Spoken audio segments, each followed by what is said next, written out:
দেশবন্ধু নগর এলাকায় নদীর চর থেকে অবৈধ পাথর খননের ফলে নদীপথ পরিবর্তনের আশঙ্কা, জনজীবন ও সরকারি স্থাপনা বিপন্ন। ঠালিগ্রাম দেশবন্ধু নগর এলাকার স্থায়ী বাসিন্দারা চরম উদ্বেগ ও ক্ষোভের সঙ্গে মুখ্যমন্ত্রীর দৃষ্টি আকর্ষণ করে জানান যে দীর্ঘদিন ধরে দেশবন্ধু নগর সংলগ্ন মধুর নদীর তীরে অবস্থিত চর এলাকায় অবাধে অবৈধ পাথর খননের কাজ চালানো হচ্ছে। অভিযোগ অনুযায়ী প্রায় 15-16টি জেসিবি মেশিন ব্যবহার করে দিনরাত নির্বিচারে খনন কার্য চলার ফলে নদীর চর এলাকা বর্তমানে 40 থেকে 50 ফুট গভীর বিশাল গর্তে পরিণত হয়েছে।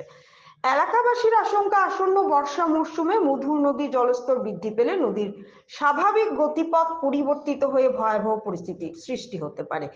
বিক্ষোভকারীরা মুখ্যমন্ত্রী হিমন্ত বিশ্ব শর্মার নিকট অবিলম্বে হস্তক্ষেপের দাবি জানিয়ে প্রশাসনকে 10 দিনের সময়সীমা বেঁধে দেন। নির্ধারিত সময়ের মধ্যে অবৈধ পাথর খনন বন্ধ সহ প্রয়োজনীয় ব্যবস্থা গ্রহণ না করা হলে আগামী দিনে বৃহত্তর আন্দোলন গড়ে তোলার হুঁশিয়ারি দেন তারা। এটা এই জায়গায় এইখানে এই যে ভিতর থেকে মাল আনের টিপার দিয়া আনিয়া সালনি করার পরে এই মালটা ওই যে ছোট ছোট মালগুলা দেখা যায় যে এই মালটা যাইব কেশারে যাওয়ার পরে কেশারে তারা কিতা বিক্রি কি সিস্টেমে বিক্রি করে।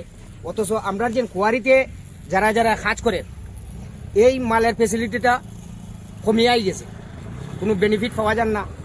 আর আমরা যে এই বস্তিটা এই টুকটা গেলে পরে এই টুকটা যাওয়ার পরেই মোটামুটি আমরা বস্তিটা খালি হয়েছে, মানে বাঙ্গিয়া এই যে নদীটা, এই যে পিছন দিকে দেখুন নদীটা এইদিকে সোজা ভাঙার একটা সম্ভাবনা আছে।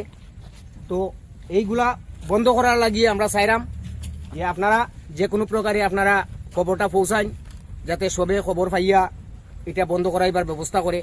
আমরা অনেক জায়গা তো আরবার জায়গার নাম ঠালিগ্রাম দেশবন্ধু নগর, আর এই জায়গার নাম হইল দেশওয়ালি পাড়া, এটা পাশি বস্তি পাড়া। জি এই আমরা এমএলএ বানু মিহির কান্তি সুম তাইনরেও জানাইছি। এরপরে আমরা যে জিপির প্রেসিডেন্ট তাইনের কাছেও এক কপি দেওয়া হয়েছে। এরার কাছে গেলাম, যাওয়ার পরে কোনো সারা শব্দ পাইলাম না, হা না কোনো কিছু উত্তর দিল না। এই এমএলএরও গেলাম 4 থেকে 5 বার, যাওয়ার পরে তাইন সিলিন্ডার হয়ে গেছুন যে আমি আর কিছু করতে পারতাম না, তোমরা অন্য ব্যবস্থা করো, এতে আমার কিছু আসে যায় না।